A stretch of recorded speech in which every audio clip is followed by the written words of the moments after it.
Salam alaikum, nous sommes ziar len, di len bégué bu baax ravi de vous retrouver encore une fois sur votre chaîne A2S Pro avec un immense plaisir. Continuez len di abonner ngeen bëss cloche notification bi bu len faté di like vidéo bi di ko partager way tamit di ko commenter dina ci am solo lol comme on a l'habitude de le faire. Ñu ñëw wax sur ce qui concerne l'actualité politique sénégalaise ak projet de loi bi nga xamné président de la République amon nako ngir dissoudre manam Daniel ñaari institution yo xamné c'est des institutions budgétivores amul ben njëriñ té sénégalais yi xam nañ né amul ben njëriñ li taxone Macky Sall tek ko fi pour caser ñi nga xamanteni ñom ñoy clientèle politique bi manam buñu défé coalition parti yoy nek ci di lang ak ñi nga xamné seen ay xarit lañ ak ñi nga xam dañ leen di jappalé ci ñaawteef fi ñu nekké ñoo lañuy jël caser leen ak ñi nga xam dañoo bëgg tejj seen gémmiñ nga xam ne duñu leen critiquer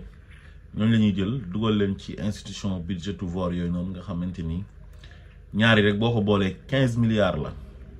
mu nekk loo xam ne amulul benn njëriñ sénégalais yi léegi nag président ne daf koy daaneel parce que dafa bokkoon ci promesse électorale am bi mu koy yóbbu assemblée nationale xam na ne majorité bi waa Benno Bokk Yaakaar la waaye nag lu ñuy wax suñu nekkee ci politique rek kenn ku nekk ak ni ngay tojee sa bopp janax donc yóbbu nañ ko wan leen na leen ñaari institution yi amul benn njëriñ xaalis ba fay dem ñu koy dépenser pour di neexal ay clientèle politique xaj na ci ay hôpitaux xaj na ci ay école xaj na ci ay tali mën nañ ci jëndal police yokkal leen ay équipement comme seen ay oto wala sapeur wala gendarmerie wala armée bi foofu lay ëppee njëriñ que ay nit yoo xamante ni amuluñ Sénégal benn njëriñ ñu dajale leen te tey boo laajoon Sénégalais yi def benn micro trottoir di leen laaj ci conseil économique et social environnemental ak au conseil des collectivités territoriales dañ lay wax ne ñoom xamuñ ko Sénégalais yu bari xamuñ njëriñ man ba tey xawma lan mooy seen njëriñ ak lan lañ fi def ñoom ba tey au conseil des collectivités territoriales léegi day conseiller président bi ci collectivité locale yeeg yooyu noonu léegi nga ñëwaat conseil économique et social environnemental day conseiller président bi ci wàllu économique wàllu social ak wàllu environnement waa léegi ban njëriñ lañ amal Sénégal fan la feeñee amul benn njëriñ léegi nag waa Benno Bokk Yaakaar rejeté nañ loi bi boole ko ak benn arrogance boo xamante ni kenn la ko wax comme à l'accoutumée quoi comme nu leen nit ñi xamee rek quoi xam nga ñoom loolu seen mbaaxu maam la mooy violence comme lu yàlla waxoon waa kër firawna yi ci alquran que dë bi aali firawna wallazina min qablihim kazabu bi ayatina foofu yàlla dafa wax ne mbaaxu maamu waa kër firawna ak ñi leen jiitu woon mooy weddi sama aaya yi waaye mbaaxu maamu Macky Sall ak ñi ànd ak moom muy Benno Bokk Yaakaar nga xam ne dafa caduc ba Macky Sall sax jël na décision pour dissoudre ko xam ne amulu ko benn njëriñ ci jamono ji ñu nekk maanaam Benno Bokk Yaakaar rek li ko composé rek loolu c'est catastrophique. Sénégal jafe-jafe yu mu nekk depuis 2012 ba léegi li fi jot a jaar ci ay violence li fi jot a jaar ci ay forfaiture ay zèle mooy composition boobu noonu rek Benno Bokk Yaakaar maanaam ay vieux parti yoo xam ne depuis indépendance ñu ci ëpp topp koo xam ne bi mu créé parti bi matul sax 20 ans 2008 la créé parti bi décembre 2008 ay paa yu xobidaas ak maire yu xobidaas yoo xam ne mën nañoo jur président Macky Sall topp ci gannaawam rek di lambar lambari lu mu def ñu ne ko baax na lu mu bëgg a def ñu ne ko baax na bu tisoolee ñu ne ko yarhamukallah ngir lan ngir am ay poste ngir privilège ak avantage di noos di dundee réew mi ñoom mas ñoo dundal réew mi dañuy dundee réew mi ba tax na jafe-jafe yu Macky Sall teg Sénégal yëpp ñoom tey ñoo waroon a tirer la sonnette d'alarme mu jaral leen sax ñu génn ci coalition boobu mais comme partage du gâteau la woon Macky Sall kenn ku nekk am na quota bu mu la jox ñii mu jox leen ay ministères ñii conseil économique et social environnemental ñii ay au conseil des collectivités territoriales conseil économique et social environnemental sax moom ku nekk mosal nañ la ci mosal nañ ci Idrissa Seck mosal ci Abdoulaye Daouda Diallo mi nga xam ne moom APR la bokk Mimi Touré tamit nekkoon na fa moom APR la bokkoon ci jamono jooju moom la Macky Sall jëndee woon ak Idi bi muy neexal Idi pour Idi ñëw pour mu jaxase ko ak sénégalais yi au conseil des collectivités territoriales moom la jox waa PS bàyyi leen ko Tanor la ko joxoon Tanor génn àdduna Aminata Mbengue Ndiaye donn ko maanaam mbir mi ñoom ay donnante sax lañ ko def di neexalante seen biir te amaluñ sénégalais yi benn njëriñ maanaam dañ fay nekkoon ñoom pour leur propre intérêt buy Sénégal di tàkk bu ñuy rey nit ñi bu ñuy tëj nit ñi ci di jalgati yoon ñoom lépp lu Macky def ñu ne ko baax na demal bu Macky waxee ne dafay éliminer Ousmane Sonko ci lu jaarul yoon di ko xañ ay axam ay yelleefam ba ci fiche de parrainage rek ñu xañ ko Ousmane Sonko ne ko duñ la ko jox te teguñ ko ci yoon ba ci barricade Ousmane Sonko ba buy Ousmane Sonko di génn ñu yebalal ko gendarmerie wala police ñu naan ko doo fi jaar buy dem tribunal ñu kot ko leen dóor ay grenade lacrymogène dem ba toj otoom asperge ko liquide yooyu yëpp mag ñu bon ñooñu ñu ngi ci biir Benno Bokk Yaakaar ñoom Moustapha Niasse ak Aminata Mbengue Ndiaye ak ñeneen jiitu woon te génn àdduna ñëpp a toog di seetaan au contraire sax dañuy encourager Macky Sall di jàpp suñu jeunes yi di leen torturer ci brigade de gendarmerie yi ci poste police yi ah di leen tëj di leen sosal naan ay rebelle ak ay force spéciale ak ay terroriste ak yëpp dara du ci dëgg lépp di ay fen dëkk bi di tàkk ñuy recruter ay nervi ñuy rey suñu doom yi justice su Macky Sall bi di def lu leen neex nitam ñi di saaga nit ñi di menacer nit ñi de mort fitnaal Sénégalais yi jamono jooju paayi Benno Bokk Yaakaar yi xobi daasi ak maire yu Benno Bokk Yaakaar yi xobi daasi ña nga toog foofu parce que jox nañ leen ay poste ñu ngi noos ñu jëndee seen poste yooyu ak jàmmu Sénégal jëndee seen poste yooyu ak doomi Sénégal yi nga xam ne ñoom la Macky Sall doon toroxal def leen ay esclave ngir lan ngir bëgg-bëggam te ñoom ñu ci bëri ci màgget yooyu lu leen dese ñu dee bëriwut donte mag dina dee xale dina dee mais nag dee moom ci ku âgé lañ ko gën a séntu wax dëgg yàlla kon alalu àdduna boobu yëpp jaral leen Macky Sall def fi ay ñaawteef ñu toog di seetaan loolu moo tax sénégalais yi jéppi leen bañ leen détesté leen te man ci sénégalais yooyu laa bokk yonent bi dafa wax ne man raa minkum munkaran fal yughayyiru bi yadihi fa in lam yastati fa bi lisaani fa in lam yastati fa bi xalbihi wa zalika adfaul iman soo gisee lu bon ci penc mi da nga koy dindi ak sa loxo soo ko mënul nga dindi ko ak sa làmmiñ soo ko mënul nga naqarlu ko loolu moo gën a oyof ci ngëm-ngëmu jullit ak koo mën a doon waaye nekk mag ci dëkk gis benn nit di def ñaawteef ngir sa intérêt personnel rek yow ak sa bu njaboot nga toog di ko seetaan ba pare nag di contre ñi nga xam ne ñoom la ñuy tooñ di leen toroxal di leen xañ seen àq ak seen yelleef suñ la tàllalee micro nga sikk ñooñu te yow ki nga war a sikk yow en âme et conscience xam nga ko mooy Macky Sall mi nga nekkal pour man mbon mënta weesu loolu moo tax Sénégal yi lépp lu jëm ci ay Benno Bokk Yaakaar rek ces têtes là ñoom bëggatuñ sax gis façon doomi aadama yooyu noonu lu ñu war a def ñoom ñëpp nañ dem toog seen kër dem retraité ñu ci def ñaawteef nañ leen jàpp tëj leen ci kaso yi ba damm caabi ci parce que dañoo bon fii ku fi def lu baax nga war a am ku def lu bon nga war a am man amila salihan fali nafsihi wa man asafa alayha ku jëf-jëf ju yiw sa bopp nga ko defal waaye boo defee ñaawteef tamit sa bopp la war a delluwaat ils doivent récolter ce qu'ils ont semé ils ont commis trop de mal ils ont fait trop de mal te lépp ngir alalu àdduna ay prestige fàtte dee ñoom dañoo fàtte ne dañuy dee am na sax ñu ci dee mais jàppoon nañ ne ñoom duñ dee ñoom xul innal mawta allazi tafiruna minhum fa innahu mulaqikum dee moom toujours da ngay dajeeg moom moo tax boo nekkee ci àdduna lépp looy def rek war nga sóoraale dee man dama jàpp ne doomi aadama ci kaw suuf dañ ko indi ngir mu defar waaye warul di yàq ñaawteef doomi aadama waru ko def ci suuf doomi aadama bu gisee kuy def ñaawteef sax dafa war a fexe ba jàmmaarloo kooku ngir kooku arrêté ñaawteefam mais man ki ma gën a bañ ci àdduna mooy kuy cautionné lu bon ak lu ñaaw man dama lay détester te man motax Sénégal ñu bari dañoo dëñ ci sama xol dama leen génné sama xol bi sanni ndax ñaawteef yu fi Macky Sall nekké won ñuko ci jappalé ak ko mané doon muy sëriñ ak journaliste magistrat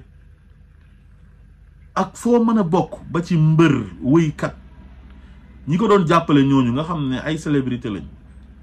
ba ci politiciens yu bon yi may wax Maguette Xobidaas yi nekkoon Benno Bokk Yaakaar di fa kalangaatu parce que yàgg nañ ci politique tekkiwuñ dara ñi amoon nguur gi perte ko ba ci ñooñu la wax ba léegi dañoo dëñ ci sama xol amatuma ci ñoom benn yëg-yëg amu ci ñoom benn mbëggeel wala benn cofeel parce que man dama dul fowee réew man Sénégal masuma fowee Sénégal man pour man réew dafa sérieux pour man le peuple mérite du respect pour man le Sénégal mérite beaucoup de respect quoi mais man gëwuma nit kuy jëndee moom intérêt personnel am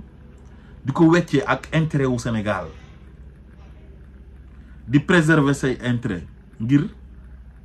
benn doomi aadama boo xam ne dafa toog di def ay ñaawteefam topp bànneexu bakkanam pour yow sa intérêt personnel quoi au détriment des intérêts du Sénégal man kooku man je te déteste ak koo mën a doon nag ak foo mën a bokk noo mën a sant noo mën a tudd je te déteste man du ma foowee Sénégal parce que yonent bi moo ne hubbul watan minal iman bëgg sa réew dafa bokk ci jaamu yàlla te réew du caaxaan te ñi fi jot a jaar rawatina ak Macky Sall moo ci gën a yées moom moo gën a bon ses prédécesseurs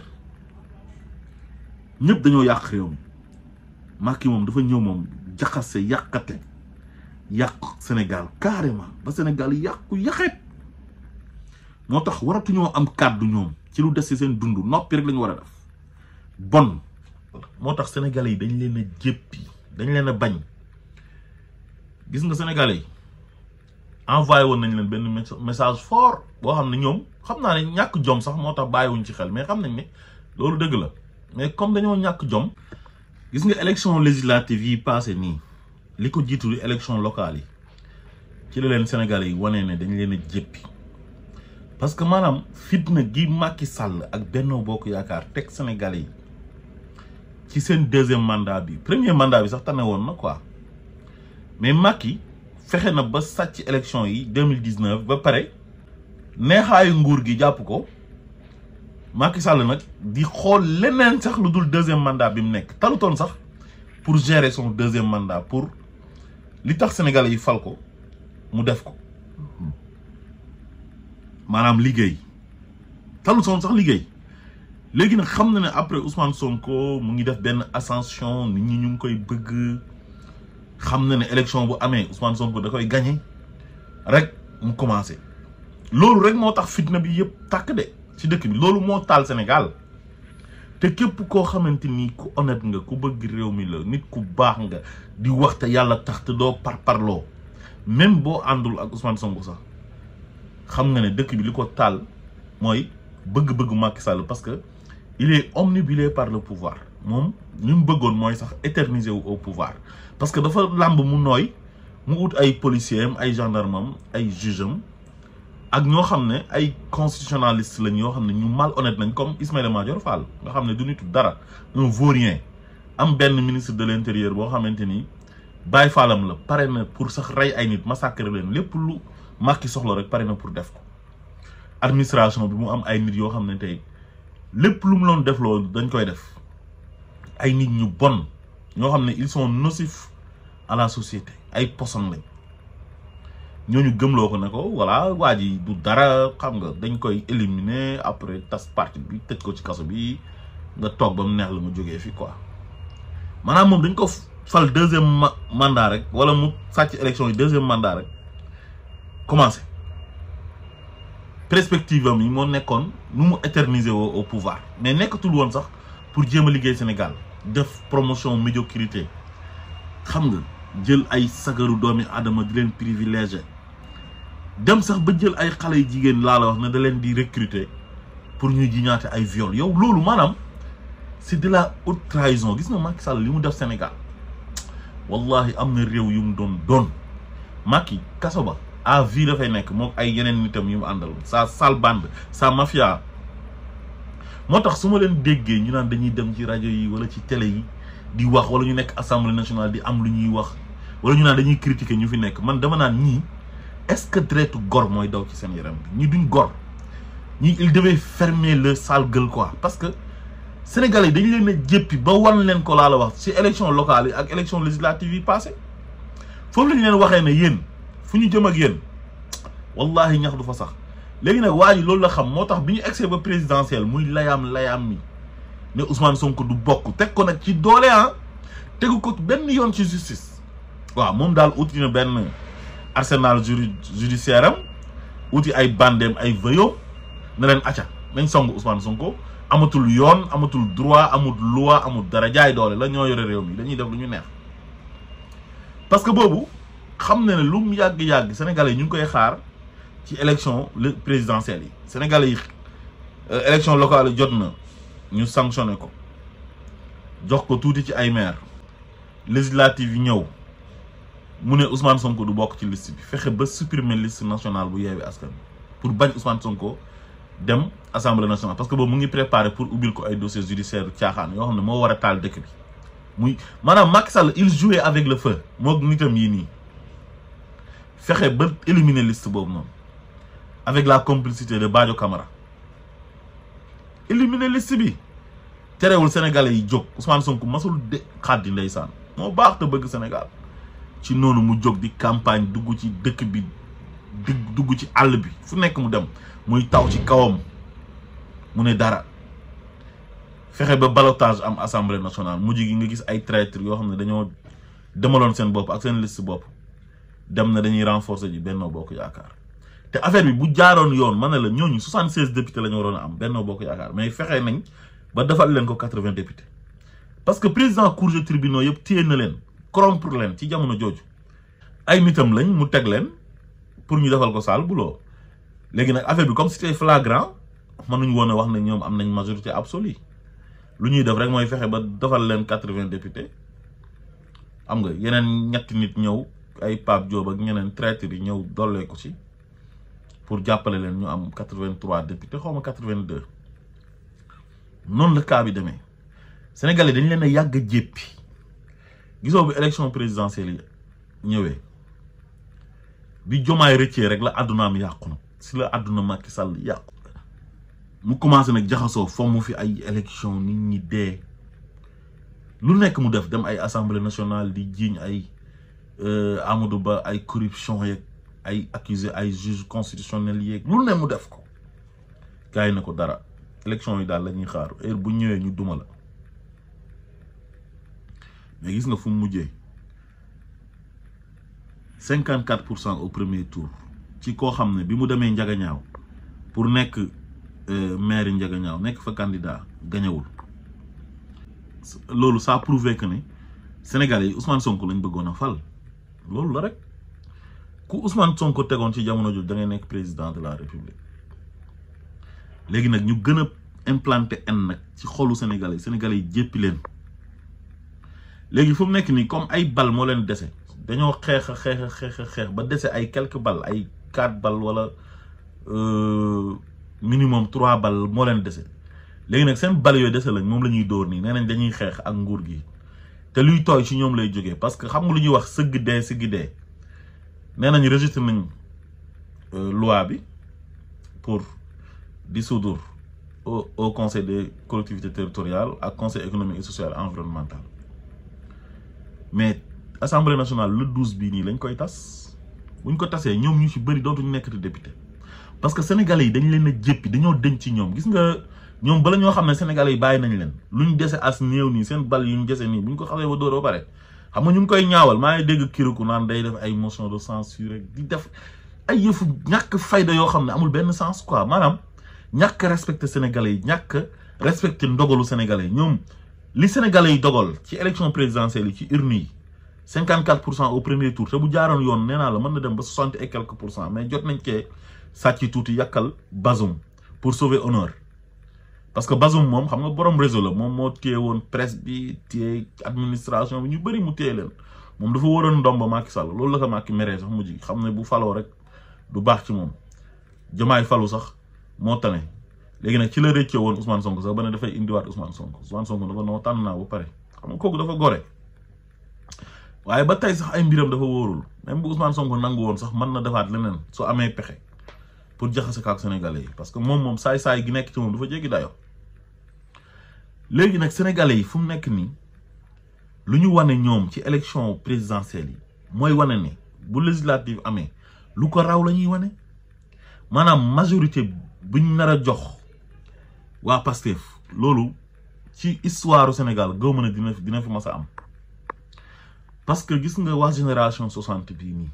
ba ci Macky Sall maanaam nit ñi dañ leen a jéppi parce que dañoo yàq Sénégal yàq jikko yi yàq xol yi yàq réew mi toroxal Sénégalais yi léegi ñii ñëw oote lu bees ñëw jege Sénégalais yi def don de soi ne lu ñu am dafa war a delluwaat ci Sénégalais yi indi rupture léegi nag comme ñoom bëgguñ Sénégal gëmuñ Sénégal dañ ciy xëpp suuf fu mu nekk nii ñoom si règlement de compte personnel lañ nekk pas ak Diomaye ñoom Ousmane Sonko mooy seen problème ñoom xam nañ ne lu jig njaaga Ousmane Sonko mooy njaag quoi lépp Ousmane Sonko la donte nekkul président de mais xam nañ ne lépp c'est Ousmane Sonko moo wax Sénégalais yi voté leen ay ñenn ci ay nit pour ñu nekk maire ñooñu Sénégalais yi voté leen ñu nekk maire voté leen ñenn ci ay nit pour ñu nekk ay député ay suppléant ñooñu nekk député xam nga léegi présidentiel ñëw ñu xeex ko mu ne voté leen Diomaye mooy man te maay moom ñu voté ko au premier tour une première fois au Sénégal un opposant qui gagne au premier tour à 54%. léegi nag xam nañ ne kon enjeu bi yëpp Ousmane Sonko la léegi ñoom dañoo yàkkamte woon Ousmane Sonko ñëw assemblée pour ñu tirer seen dernier bali quoi ci Ousmane Sonko comme xeex nañoo ak Ousmane Sonko ba sonn Ousmane Sonko duma leen amuñ ci ndam léegi dañuy siisu nag fu mu nekk nii ci siisu lañ nekk ne ko léegi comme léegi ñun ñoo yore majorité assemblée dañoo bëgg nga gaaw ñëw assemblée def sa DPG déclaration de politique générale ñu saaga la suñu dernier saaga yi jàkkaarloo yow xas la suñu dernier xas yi indi ay kuréel màkkeeg ak seen yeneen jigéen yi nekk ay amin ñii beeg ñeneen ak ñeneen seen góor ñu ñàkk jom ñu ñëw ay Abdou Mbow mu xamadi moom réew arrogant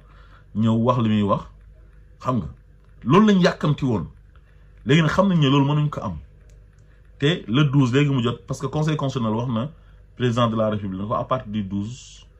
buñ ko weesoo rek mën nga tas assemblée nationale le 13 bu la neexee nga tas ko le 12 ci minuit mën na ko tas léegi nag loolu lañ xam nañ ne li leen dese bëriwul sénégalais yi jéppi nañ leen ñoom ñi ëpp ci ñoom dootuñ nekkati député ba bay àdduna di tukki nag parce que sénégalais yi dañoo deñ ci ñoom xam nga nit dafa am foo xam ne boo fa tollee nit ki bu xas bu ñu ne la nit ki deñ na ci yow rek mooy nit ki bàyyi na la quoi mooy comme lu yàlla waxoon na yéefar yi rek bu ñu signé pacte ca Hudaybiya ba yàlla wàccee baraatu min allahi wa rasulihi baraatu min allahi wa rasulihi ila allazina ahadtum min al mushrikin yàlla dafa deñ ci ñoom maanaam ni yàlla dañee woon ci yéefar yi noonu ba wax leen ko ndax lu ñu coloré woon tel ñu fecc coloré ga noonu la sénégalais yi yéen dañee ci yéen sénégalais yi lenn rek la ñuy xaar mooy ñu tas assemblée nationale bi ba pare ootewaat ay élections législatives loolu rek la ñuy xaar ngir ñu tàggoog définitivement nitu seytaane yi doomi dajjaal yi sëtu dajjaal yi lépp lu tax ci Macky Sall ñi mu àndaloon teg fitna sénégalais yi pendant des années xool leen Sénégal léegi nu mu amee jàmm rek Sénégal léegi nit ñi ñu ngi dem ci plateau télévisé yi di exprimer wu di wax xam nga te duñ tiit di ci réseaux sociaux yi ñuy wax duñ tiit doo romb fenn ba gis ay gendarme yu taxaw ci ay rond point di xaar ay waa Pastef wala ko sol t-shirt Ousmane Sonko ñu jàpp la xam nga wala kuñ jàpp coller le motif mais gendarme yi war nañ continuer sax di nekk ci rond point yi mais pour la sécurité des Sénégalais et leur bien loolu moom la ñuy dooyee force de l'ordre mais Macky Sall ces forces de l'ordre c'était pour semer la terreur